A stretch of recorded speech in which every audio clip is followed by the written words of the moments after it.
ఏంటి భార్గవక్క నీకు ఆ బాధ చెప్పు. వెనకాల ఎద్దులాగా వాషింగ్ మిషన్ పెట్టుకొని బట్టలు ఉతుక్కుంటూ కూర్చున్నావు చల్లటి చలిలో అంటారేమో ఈ వీడియో చూసి. ముందే చెప్తున్నా మీ వెనక ముందే.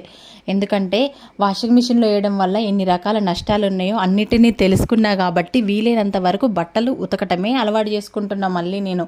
ఎందుకంటే వాషింగ్ మిషన్లో డైలీ పిల్లల యూనిఫామ్స్ వేస్తే ఖరాబ్ అయిపోతున్నాయి.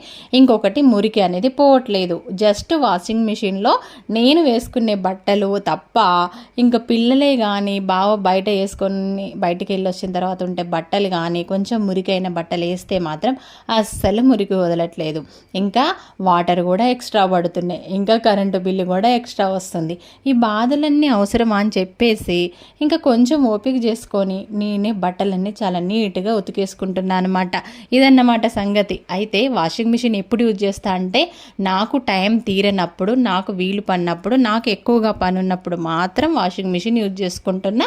ఇంకా బెడ్షీట్స్ అలాంటివి వేసినప్పుడు కూడా వాషింగ్ మిషన్ యూజ్ చేసుకుంటున్నా. మొత్తానికైతే వాషింగ్ మిషన్ అనేది ఇంట్లో ఉండాలండోచ్. బాయ్. మరి వీడియోని వస్తే లైక్ చేయండి.